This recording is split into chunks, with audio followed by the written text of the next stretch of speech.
नमस्कार, Ashwini Rana, founder voice of banking. क्या आप भी मकान लेने जा रहे हैं और मकान के ऊपर आप लोन लेना चाहते हैं, यानी हाउसिंग लोन लेना चाहते हैं?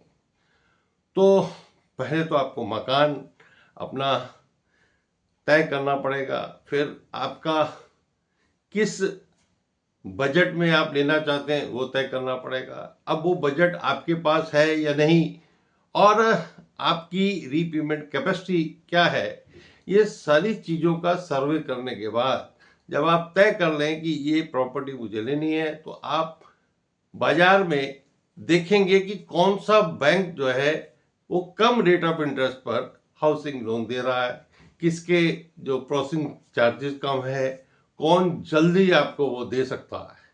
लेकिन उसके लिए जो आप प्रॉपर्टी ले रहे हैं, फ्री होल्ड हो, रजिस्ट्री हो, यानी वो सारी चीज़ें आपको देखकर उस बैंक से बात करनी पड़ेगी। और फिर आप देखेंगे कि भाई जो लोन ले रहे हैं उसके अंदर रीपेमेंट कैसे होनी चाहिए।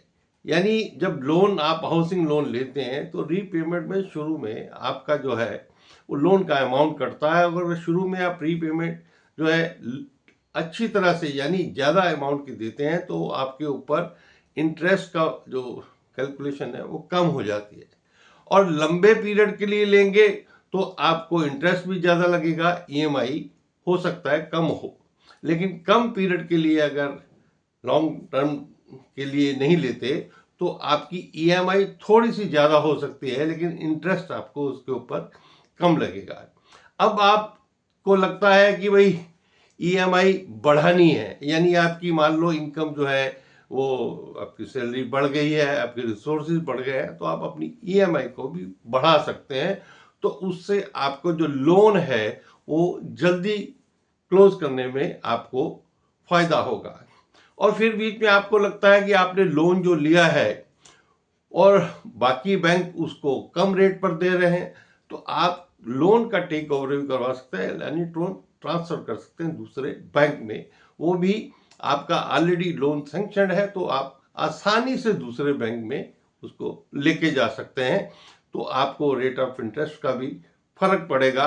और आप ज़्यादा अमाउंट का लोन लेना चाहते हैं, यानी आप उसमें कुछ और रेनोवेट करवाना चाहते हैं, तो वो भी ऐड ऑन होकर आपको फ्रेश लोन की तरह पर लोन ट्रांसफर हो जाएगा। अब आप क्या चाहते हैं कि पहले जो है वो ज़्यादा डाउन पेमेंट पे अगर आप लेते हैं, यानी आप जहाँ से मकान ले रहे हैं अपने रिसोर्सेज से उस बिल्डर को या उस प्रॉपर्टी वाले को अगर आप दे देते हैं तो आपको कम लोन लेना पड़ेगा, और कम लोन लेंगे तो इंटरेस्ट भी कम होगा, ईएमआई भी कम होगी। तो ये कुछ बातें अगर आप ध्यान रखते हैं तो आपको लोन लेने के बाद कोई मुश्किल नहीं आएगी लोन चुकाने में।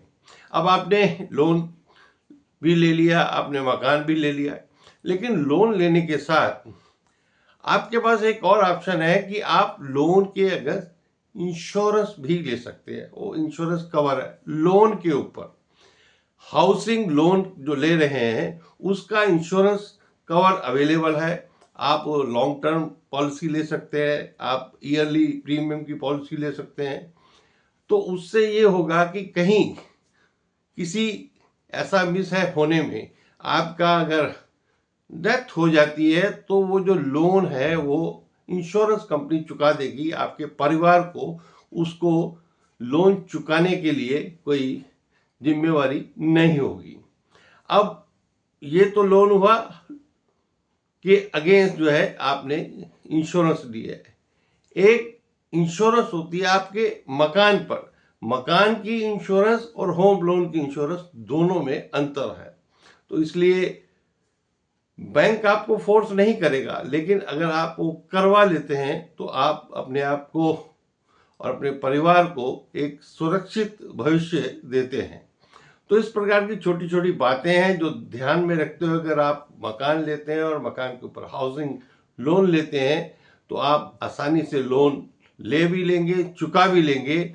और भगवान ना करे कोई ऐसी दुर्घटना हो जाती है तो वो लोन जो है आपका परिवार भी आसानी से चुका पाएगा उस इंश्योरेंस की वजह से। तो ये एक वीडियो आपके लिए, उन लोगों के लिए जो हाउसिंग लोन लेकर मकान लेना चाहते हैं। वीडियो अच्छी लगी हो तो कृपया लाइक करें, शेयर करें, चैनल को भी सब्सक्राइब करें, ताकि और भी बहुत सारी महत्वपूर्ण जानकारियां आप तक पहुंचाता रहूं। नमस्कार।